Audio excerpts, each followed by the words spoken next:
నమస్తే, welcome to 99 TV. నేను జ్యోతి. Updates చూద్దాం. మచిలీపట్నంలో జనసేన జెండా వివాదం కొనసాగుతోంది. పోలీసులతో పేర్ని నాని వాగ్వాదానికి దిగారు. ఆంక్షలు విధించడం మీద ఆయన మండిపడ్డారు. మీకు ఇష్టం వచ్చినప్పుడు సెక్షన్ 30 పెడతామంటే కుదరదని ఆయన సీరియస్ అయ్యారు. పోలీసులు ఇబ్బందులు పెడుతున్నారన్న ఆయన వైసీపీ ఆఫీస్కి వెళ్తుంటే అడ్డుకుంటారా అని ప్రశ్నించారు.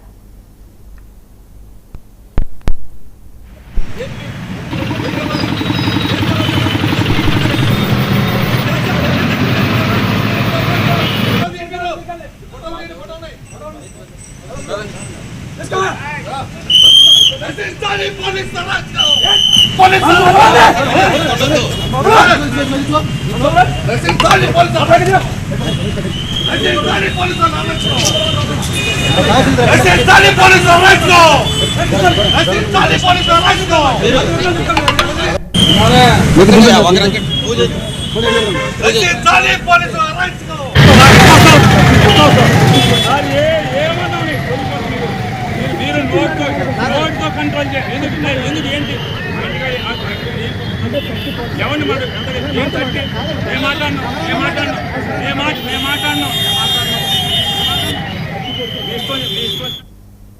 ఈ అంశంపై మరిన్ని వివరాలను ఏపీ బ్యూరో చీఫ్ సాంబశివరావు అందిస్తారు. సాంబశివరావు, మచిలీపట్నంలో జనసేన జెండా వివాదం అయితే కొనసాగుతున్నటువంటి పరిస్థితి. పేర్ని నాని ఏమో పోలీసులతో వాగ్వాదానికి దిగారు. వివరాలేంటి?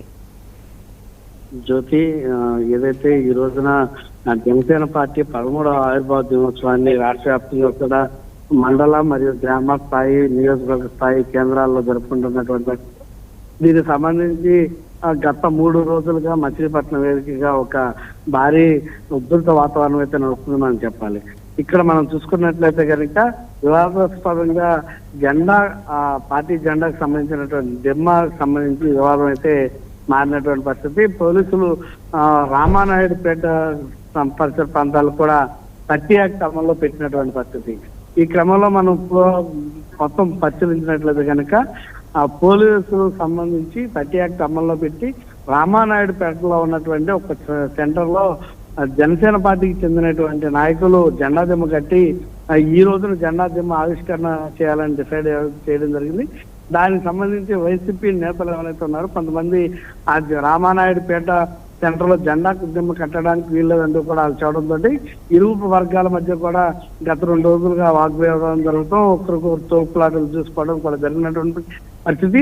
నిన్న జరిగినటువంటి ఘటనలో కొంతమంది వైసీపీ నాయకులను అయితే అరెస్ట్ చేయడం జరిగింది. అరెస్ట్ చేసిన తర్వాత నిన్న పేర్ని నాని వెళ్ళి గూడూరులో ఉన్నటువంటి పోలీస్ స్టేషన్ లో వారికి బెయిల్ ఇచ్చి తీసుకురావడం, అక్కడ తదనంత కార్యక్రమంలో పోలీసుల పైన ఆయన ఇది సముచితం కాదు, ఇక్కడ జెండా కింద పెట్టడం సరిచితం కాదంటూ కూడా ఆయన వ్యాఖ్యలు చేయడం, ఆ తర్వాత అటు పోలీసులు ఇరువర్గాలను సర్ది చేయడం, ఇవన్నీ కూడా జరిగినటువంటి పరిస్థితి. కానీ ఈ రోజున ఉదయం మనం చూసుకున్నట్లయితే కనుక జనసేన పార్టీ ఆవిర్భావ దినోత్సవం సందర్భంగా ఆ రామానాయుడుపేటలో నిన్న జనసేన పార్టీ నాయకులు ఏర్పాటు చేసినటువంటి ఆ దిమ్మ కట్టినటువంటి జనాన్ని ఈ రోజున ఆవిష్కరించి క్రమానికి భారీగా అంటే ఎంపీ బాలశౌరి కావచ్చు, లోకల్ గా ఉన్నటువంటి జనసేన లీడర్ ఆర్కే కావచ్చు, ఇంకా చుట్టుపక్కల ఉన్నటువంటి జనసేన లీడర్స్ కూడా ఈ కార్యక్రమంలో జిల్లా అధ్యక్షుడు బంటెడ్డి రామకృష్ణతో పాటు అందరూ కూడా పాల్గొనడానికి సిద్ధమైనటువంటి తరుణంలో ఏదైతే పేర్ని నాని ఇంటి చుట్టూ కూడా స్టాఫర్లు ఏర్పాటు చేసి పేర్ని నానిని గృహ నిర్బంధం చేసిన పరిస్థితి. ఈ క్రమంలోనే పేర్ని నాని బయటకు రావడం, పేర్ని నాని బయటకు వచ్చి పోలీసులు 30 యాక్ట్ అమల్లో ఉంది, మీరు వెళ్ళడానికి వెళ్ళదంటే 30 యాక్ట్ ఎప్పుడు పడితే అప్పుడు పెట్టడానికి కుదరదంటూ కూడా పేర్ని నాని వారి పైన వాగ్వాదాన్ని దిగినటువంటి పరిస్థితి. ఒక్కగానొక సమయంలో పరిస్థితి శృతిమించిపోతుందా అన్న పరిస్థితి కూడా ఏర్పడినటువంటి పరిస్థితి. ఈ క్రమంలోనే పోలీసులకి పేర్ని నానికి మధ్య భారీ వాగ్వాదం జరిగింది. కొద్దిసేపటి క్రితమే జనసేన పార్టీ వారు కూడా ర్యాలీగా తమ పార్టీ కార్యాలయానికి చేరుకున్నారు, జెండా ఆవిష్కరణ చేసుకుంటూ. మరి కొద్దిసేపట్లోనే ఈ యొక్క పార్టీ ఆవిష్కరణ జెండా ఆవిష్కరణ కార్యక్రమం కూడా పూర్తి కానుంది. మొత్తం కూడా ఈ కార్యక్రమం అంతా పూర్తి అయ్యేంత వరకు కూడా అటు పేర్ని నానిని ఆ యొక్క ఏరియాకి అనుమతించేటటువంటి పరిస్థితి లేదంటే కూడా పోలీసులు రామానాయుడుపేట పరిసర ప్రాంతాలు అంటే మొత్తంగా మనం చూసుకున్నట్లయితే కనుక బందరు మొత్తం కూడా భారీగా పోలీసులు మోహరించి ఎక్కడికెక్కడ వాహనాలు కావచ్చు అవన్నీ అనుమానాస్పద పరిస్థితులు ఉన్న వాళ్ళు కూడా పక్క పెట్టడం, అంతా ఎక్కడ 3-4 మించి ఒకరిద్దరికి మించి ఉండకుండా పోలీసులు కూడా పకడ్బందీగా బందోబస్తు నిర్వహిస్తున్నటువంటి పరిస్థితి.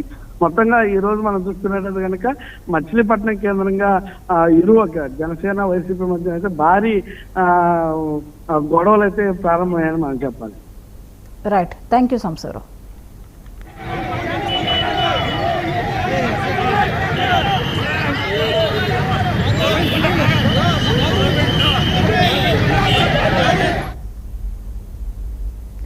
కరీంనగర్ జిల్లాలో కేంద్ర మంత్రి